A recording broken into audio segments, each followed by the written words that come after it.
Ready to make 2025 your best year yet? Why have a banana? You'll see. Today I'm sharing 12 habits and mindset I'm letting go of to create a happier, more meaningful, and mindful life in the year ahead. If you're new here, I'm Aki, a minimalist who is sharing a simple and positive lifestyle from Japan. Here's the fun part. It's only 12 things. That means if you let go of one thing each month, by this time next year, your life could look completely different. So let's do this together, one habit at a time. First, the conventional concept of time. If I say time flows from the past to the present and then into the future, how do you think? I know there are different ways to perceive time, but most people think of time like this, right?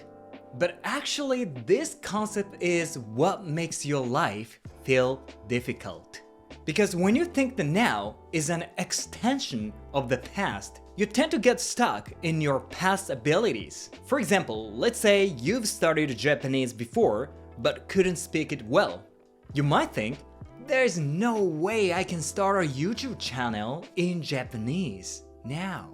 So why not let go of this concept to make your life easier? Instead, I'm gonna install a brand new time concept for you.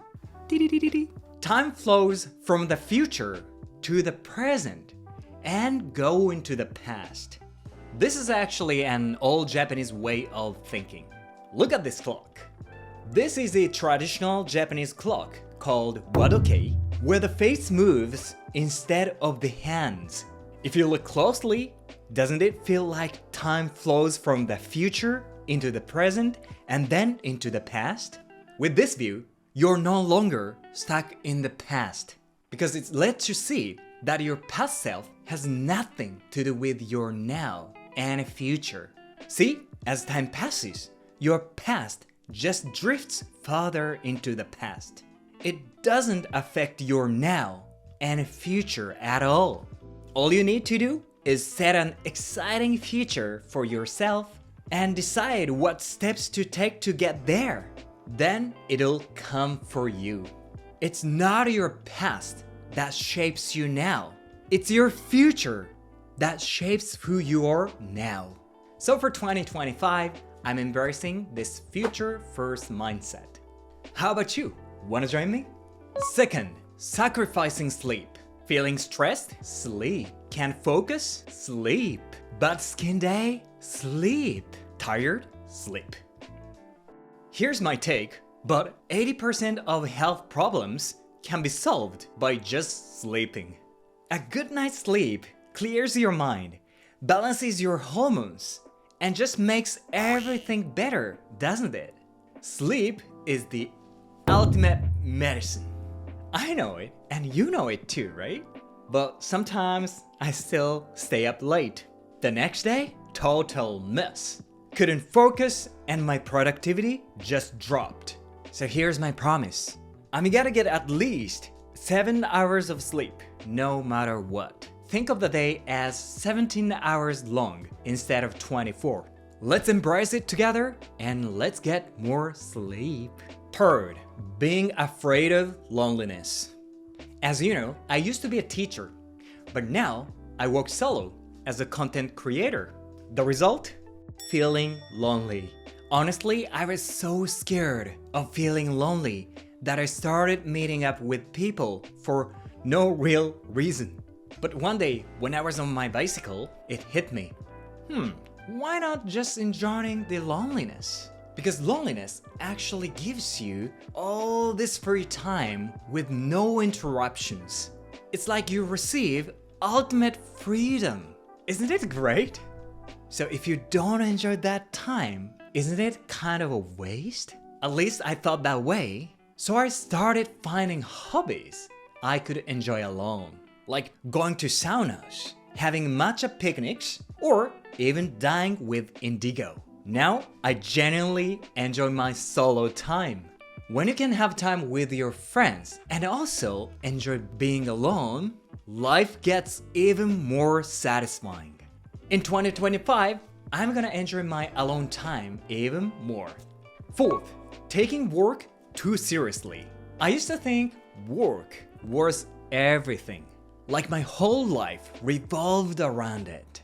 That's why I used to struggle with making decisions when it comes to work, because I was scared of failing.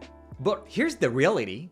Work is only about 30% of your life. In a year, you work about 2,000 hours out of 8,760 hours. That leaves about 6,000 hours for family, friends, enjoying meals, and stuff like that. And here's the thing, most of our happiness comes from those simple and everyday life.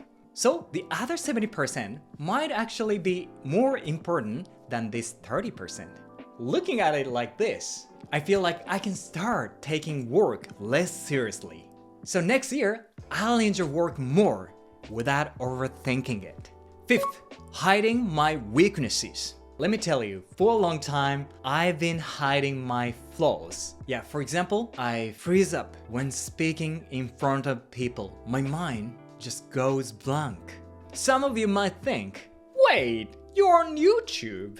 You can speak well. That's true. Well, here's the thing. I can talk fine because I have a script. Ta-da! Live events? Totally different story. I'd probably boom.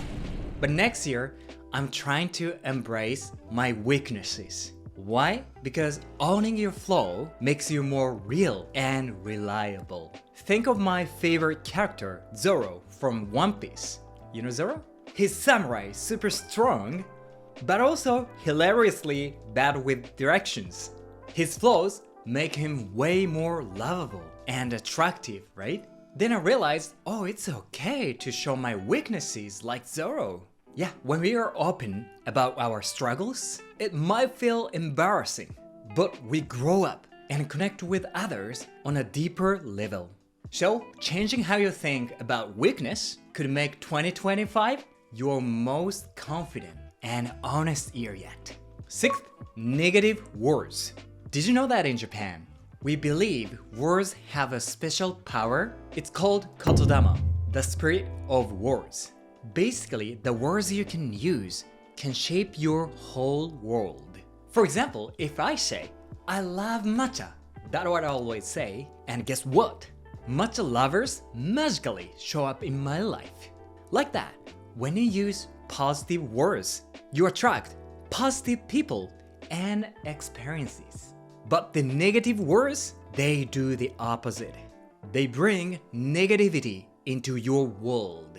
So next year, I make a promise. No more negative words.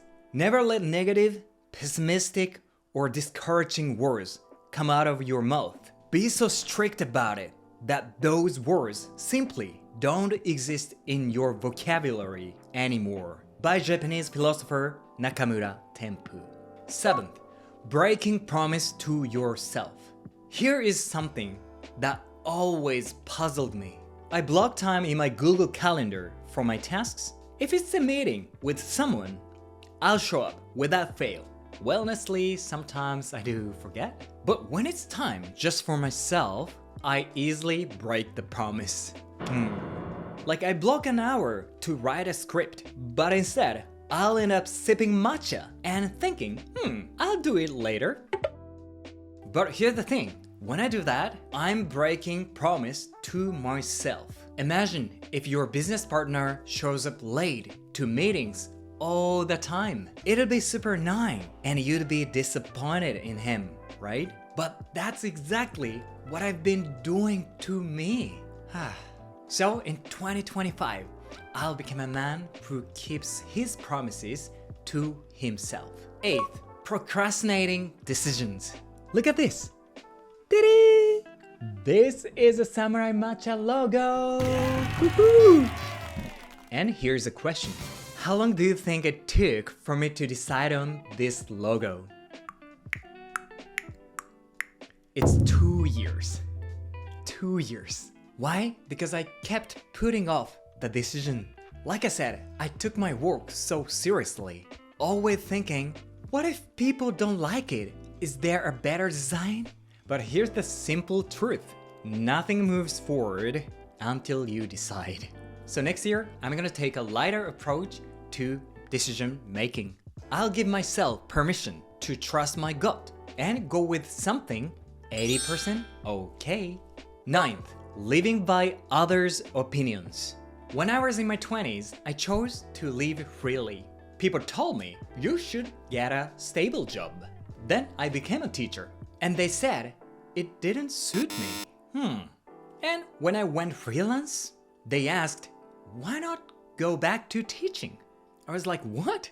People's opinions are like a weather forecast, constantly changing and rarely reliable. So yeah, before trusting them, trust yourself and stick to your own path. And that's how we are going to live our lives next year. 10th, anger. I want to always be peaceful, so I really don't want to get angry. If you can relate, let me share a mindset that really works for me. It's the 50% banana rule. Oh, you're finally here. Let's say someone says something rude to you. Normally, you'd get upset, but instead, try thinking it this way. They're 50% banana, so whatever. Yes, I'm serious. Because, fun fact, humans share 50% of their DNA with bananas. When you see it this way, you can forgive most things, like someone's rude comment or mistake at work. And you can even forgive yourself for your mistakes. Earlier, I made a big mistake. This mic wasn't connected properly, so I'm re-recording again. I was like, oh. We do wrong sometimes, so it's whatever. If you think that way, you can forgive others and yourself. So next year, I'm sticking it and saying goodbye to anger. 11th, take things for granted. There was a time when I had an American friend helping me with this Samurai Matcha channel. We lived in the same share house, so she would help with my English and even filming. At first, I was super grateful, but after a while, I started taking her help for granted and forgot to show my appreciation. I knew how important the spirit of Okage-sama was, but I forgot. It wasn't until she went back to the US that I realized how incredible her support was. So, big thank you. What I learned from this experience is that it's easy to overlook the people who support us every day. It might be your partner, parents, or friends. Don't take them for granted. Always show gratitude. So next year, I want to become someone who can express that gratitude more openly. 12th, beating yourself up. Ever find yourself thinking, why did I say that? And blame yourself? It happens to me too. Like the other day, when I saw the shipping cost at the post office, I blurted out, "Wow, this is so expensive." Later I thought, why did I even say that? And yeah, I felt bad. But here's the thing, beating yourself just brings down your self-esteem and makes you unhappy. So this is exactly when you can say, I'm 50% banana. But also, you can say this phrase. I recently learned a magic phrase. It's a game changer for me. Whenever you catch yourself blaming yourself, try saying this phrase right away. I accept, acknowledge, forgive, love myself for thinking that. No matter how negative you feel, this phrase has the power to ease your heart and reset your mindset. Thank you so much for all your support in 2024, and let's make 2025 an amazing year for both of us. Have a good new year! Peace!